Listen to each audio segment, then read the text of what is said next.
दोस्तों, आप सबसे फिर एक बार मुखातिब हो रहा हूँ। कुछ हालात ही ऐसे हैं कि मुझे लगा कि एक बार मुझे अपनी राय रखनी चाहिए। आगे अब जिनको मानना है वो माने, जिनको नहीं मानना है वो नहीं माने। आज ही मैं पढ़ रहा था, ICMR ने कहा है कि 69 लाख टेस्ट हो चुके हैं आज तक। 69 लाख टेस्ट बहुत ज़्यादा नहीं है इतने बड़े मुल्क के लिए। मुझे लगता है अभी तक हम लोगों को शायद 5 करोड़ के आसपास टेस्ट करने चाहिए थे। लेकिन चलिए, खैर आस्ते आस्ते ही हो रहा है। लेकिन इतने आस्ते होने से होगा क्या कि हम बीमारी के पीछे पीछे ही चलेंगे। बीमारी हमारे आगे आगे चलती रहेगी, कोविड हमारे आगे आगे चलेगा और हम बीमारी के पीछे पीछे। तो मकसद ये था कि जब तक हम बीमारी की चेन को, सप्लाई लाइन को नहीं काटेंगे तो हम ठीक कैसे करेंगे। जिनको इन्फेक्शन हो रहा है हम उनका इलाज कर रहे हैं, लेकिन हम उसके आगे नहीं बढ़ पा रहे हैं। हम इंतज़ार कर रहे हैं कोई बीमार हो तो हम उसका इलाज करें। तो इससे तो बहुत ज़्यादा कोई मसला हल नहीं हो रहा। मुझे लगता है साल 1.5 साल में भी हम इस बीमारी पर काबू नहीं कर पाएंगे। और दूसरी तरफ हमारे कोरोना वॉरियर्स के, जिनके नाम पर हमने इतना धूमधाम किया, इतना सब कुछ किया, वो भी अब बेचारे थक जा रहे हैं। चाहे डॉक्टर हों, चाहे वो पुलिस वाले हों, नर्सिंग स्टाफ हो या और दूसरे हेल्थ वर्कर्स हों, ये थक जा रहे हैं। अब आप समझिए कि पिछले 3-4 महीनों में रात और दिन लोग काम कर रहे हैं, लेकिन बीमारी तो कम होती नहीं दिख रही है, बीमारी बढ़ती जा रही है। रोज आप देखिए तो आंकड़ा वही है कि 10,000 15,000 लोग इससे प्रभावित हो रहे हैं और रोज ही 300-400-500 लोग मारे जा रहे हैं। 12-15,000 लोग मर गए मेरा ख्याल। तो इसे हम किस तरह से लड़ेंगे। एक वक्त आ जाएगा ऐसा जब हमारे डॉक्टर्स थक रहे हैं, वो भी संक्रमित हो रहे हैं, वो भी बीमार हो रहे हैं, उनका भी इलाज चल रहा है।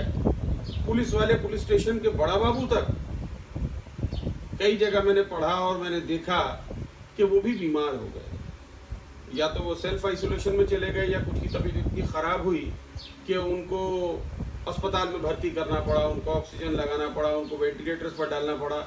उसमें खुशी की बात है कि वो वापस आ गए, उन्होंने वापस रिज्यूम किया अपनी सर्विसेज को। मगर ये तो एक टेम्पररी चीज़ हुई, इसका एक सोल्यूशन होना चाहिए हमारे पास। अब कोरोना वॉरियर्स में हम डॉक्टर्स में किन डॉक्टरों की बात कर रहे हैं? हम उन डॉक्टर्स की बात कर रहे हैं जो सरकारी नौकरी कर रहे हैं, सरकारी डॉक्टर, यानी जो अस्पतालों की नौकरी पर हैं, सरकारी अस्पतालों की नौकरी पर हैं, वही तो है कोरोना वॉरियर्स। प्राइवेट डॉक्टर्स का योगदान तो बहुत ज़्यादा इसमें नहीं देख रहा हूँ। हिंदुस्तान के किसी भी कोने में अगर कोई लड़ रहा है इस बीमारी से, जो हमारी मेजर लाइन ऑफ डिफेंस है डॉक्टरों के साथ, वो वही डॉक्टर हैं जो सरकारी डॉक्टर। प्राइवेट डॉक्टर्स बहुत ज़्यादा इसमें अभी तक मुझे नहीं दिखे और ना मैं ऐसी उम्मीद कर रहा हूँ कि वो आएंगे। बल्कि बहुत सारे डॉक्टर्स को दुख के साथ कह रहा हूँ, मुझे ऐसा लग रहा है कि बहुत सारे प्राइवेट डॉक्टर्स बेचारे किसी भी वजह से अपना प्राइवेट चैम्बर चला रहे हैं या कुछ घर पर बैठ गए, घर से ही वो ऑनलाइन ट्रीटमेंट कर रहे हैं जो उनके पुराने मरीज हैं उनका। लेकिन मैं ऐसा नहीं देख रहा हूँ कि वो भी कहीं बाहर आए हों, जो भी वजह रही हो। अब उनकी सुविधा उनकी वजह हो, उनकी स्वास्थ्य उनका वजह हो, उनका परिवार उनकी वजह हो, जो भी हो। तो यानी ये सारा का सारा प्रेशर जो झेल रहे हैं वो सरकारी डॉक्टर झेल रहे हैं। तो ये कब तक? उनकी तो एक लिमिट है। 1,000, 2,000, 5,000, 10,000, 50,000, लाख, 5 लाख, 10 लाख, 20 लाख, यही तो डॉक्टर्स हैं। अब ये रात और दिन तो बढ़ नहीं रहे हैं। डॉक्टर बनना तो ऐसा इतना आसान नहीं है कि ये मल्टीप्लाई हो जाएंगे रातों रात। तो हो क्या रहा है कि अब जो डॉक्टर इसमें संक्रमित हो रहे हैं, जो बीमार हो रहे हैं, वो इन्हीं में से कम हो रहे हैं। और जब वो कम हो रहे हैं तो उनकी ड्यूटी भी उनके साथियों को अलॉट हो जा रही है। तो इसका कोई सोल्यूशन होना चाहिए ना। तो इसका क्या सोल्यूशन सोचा है सरकार ने? मेरे पास एक मशवरा है सरकार के लिए, सरकारों के लिए, हमारी झारखंड की सरकार के लिए, बंगाल की सरकार के लिए, महाराष्ट्र की सरकार के लिए और देश की सरकार के लिए। बहुत आसान मशवरा है, मुझे लगता है बहुत आसानी से इसको हम कर सकते हैं, कोई ऐसी परेशानी की बात नहीं होगी और इसके लिए कोई बहुत ज़्यादा इंफ्रास्ट्रक्चर का कोई चेंज नहीं करना होगा आपको। जो कुछ आपके पास व्यवस्था है वही चलेगा और रातों रात आपके पास डॉक्टर दुगने तिगने चौगुने हो जाएंगे। तो ये कैसे? तो ये इस तरह से कि एक डॉक्टर बनने के लिए 5 साल लगते हैं, एक एमबीबीएस डॉक्टर बनने के लिए 5 साल लगते हैं। तो 5 साल लगने वाले डॉक्टरों को जिन्होंने 4 साल कंप्लीट कर लिए हैं, जिन लोगों के 4 साल अब कंप्लीट हो चुके हैं, उन लोगों को आप डॉक्टर्स के साथ उतार दीजिए मैदान में, क्योंकि कोरोना के लिए तो कोई ऑपरेशन नहीं करना पड़ रहा है आपको, कोई बहुत मेजर ऐसा नहीं ट्रीटमेंट हो रहा है जो अब किसी स्पेशलाइज्ड फील्ड के किसी स्पेशलाइज्ड डॉक्टर को ही करना पड़ेगा। जब नर्सेज कर सकती हैं, जब हेल्थ वर्कर्स कर सकते हैं, जब डॉक्टर इतने बड़े भीड़ को कुछ डॉक्टर मिलकर चला सकते हैं सरकारी अस्पतालों में, तो अगर हम ये 4th ईयर स्टूडेंट्स को अगर हम डॉक्टर की पदवी दे करके और उन डॉक्टरों के साथ, यानी जो डॉक्टर अभी तक काम कर रहे थे उनके साथ एसोसिएशन में उनके एसोसिएट बना करके अगर उतार दें, तो मुझे लगता है कि बहुत बड़ा मसला हल होगा। अब इन डॉक्टरों की ये कहेंगे आपके पढ़ाई पूरी नहीं हुई, बिल्कुल बेशक पढ़ाई पूरी नहीं हुई, लेकिन देश की सेवा के लिए जब हम उनको कोरोना वॉरियर्स का तमगा ही दे रहे हैं, देश की सेवा करने के लिए उतार रहे हैं, तो 4 साल में उनको आप उतार दीजिए। और उनकी जो 1 साल की पढ़ाई है, ये कोविड से जीतने के बाद मुझे लगता है 3 महीने 4 महीने 6 महीने के बाद जब हम ये कह पाएंगे कि अब हम डाउन स्लाइड पर हैं, कोविड इस देश से जा रहा है, तो हम इन डॉक्टर्स को वापस एजुकेशन की तरफ ले जाएं और उनको 1 साल अपना और बाकी का कंप्लीट करने दें। अब होता ये है कि डॉक्टर्स को जो 3rd ईयर के हैं वो पास होके 4th ईयर में आएंगे। तो जब अगर हम 1 साल गैप करते हैं 4 साल वालों का, तो जिनके 5 साल कंप्लीट होंगे माने रेगुलर में, और इनका 1 साल जो ब्रेक होगा, दोनों एक ही साथ आ जाएंगे एमबीबीएस की डिग्री लेने के लिए। तो उसमें सरकार ये कर सकती है कि इनको 1 साल सीनियर माना जाए। जो डॉक्टर को ब्रेक मिलेगा, अभी जो अपना एजुकेशन में ब्रेक ले रहे हैं सर्विसेज के लिए देश की, उनको 1 साल सीनियर माना जाए, यानी उनको 2020 का ही बैच माना जाए, जबकि उनको 2021 का बैच माना जाए कि उनकी 2021 में कंप्लीट हो रही थी उनकी एमबीबीएस, और उनके बाद वालों को 2022, उसके बाद वाले को 2023। तो उससे क्या होगा कि भले ही ये 1 साल देर से पास हुए, मगर इनको 1 साल का प्रैक्टिकल एक्सपीरियंस मिला, वो इनके लिए एक एडवांटेज होना चाहिए।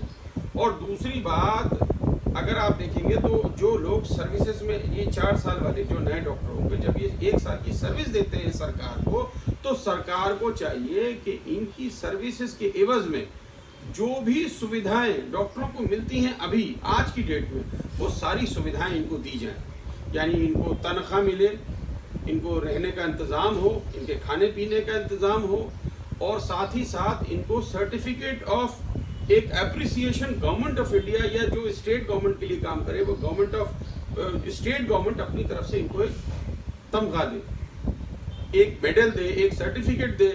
और साथ ही साथ जैसे आपको याद होगा कि जो फ्रीडम फाइटर्स थे उनको सरकार ने तामपत्र दिया, यानी वो रेल में कहीं भी हिंदुस्तान में सफर कर सकते हैं, उनका भाड़ा नहीं लगता। तो अगर हम वो फ्रीडम फाइटर्स के लिए कर सकते हैं, तो मुझे लगता है ये भी एक बीमारी के खिलाफ हमारी फ्रीडम की लड़ाई चल रही है। तो वो सारी सुविधा हम इन नए बच्चों को भी दे सकते हैं, इन 4 साल वाले डॉक्टर्स को भी दे सकते हैं कि इनको 5 साल तक, 10 साल तक, 15 साल तक हम एक पीरियड बांध दें, अगर हम जिंदगी भर ना देना चाहें, कि जब तक 5 साल तक वो कहीं भी ट्रैवल करेंगे तो उनको, उनके परिवार को हम मुफ्त अलाउ करेंगे ट्रेन में ट्रैवल, हम उनको सर्टिफिकेट देंगे, हम उनको फर्स्ट प्रेफरेंस देंगे सरकारी डॉक्टरों की नौकरी में। यानी अगर कहीं नौकरी का विज्ञापन निकलता है सरकार का, तो ऐसे डॉक्टर्स जिनके पास ये सर्टिफिकेट होगा उनको हम फर्स्ट प्रेफरेंस देंगे सरकारी नौकरी की। तो मुझे लगता है ये आपको एक बहुत बड़ा चंक डॉक्टर्स का मिलेगा, और जो ऑलरेडी डॉक्टर्स 3 महीने थक रहे हैं उनका प्रेशर थोड़ा कम होगा। हम रूटीन बना सकते हैं डॉक्टरों की इस तरह से, और ये एक प्रैक्टिकल चीज़ है बिल्कुल। इसमें ऐसा नहीं कि कोई हवा में बात है। फर्स्ट वर्ल्ड वॉर में इंग्लैंड ने ऐसा किया है।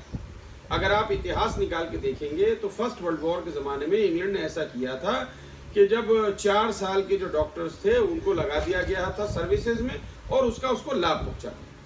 पहली बात। दूसरी बात, अब और आपको डॉक्टर कहाँ मिलेंगे? तो आपको और डॉक्टर मिलेंगे वो डॉक्टर जो सीनियर मोस्ट डॉक्टर्स हैं, जो रिटायर हुए हैं, यानी 2019 में रिटायर हुए 65 साल की सर्विस करके, 2018 में रिटायर हुए 65 साल की सर्विस करके, 2017 में रिटायर हुए।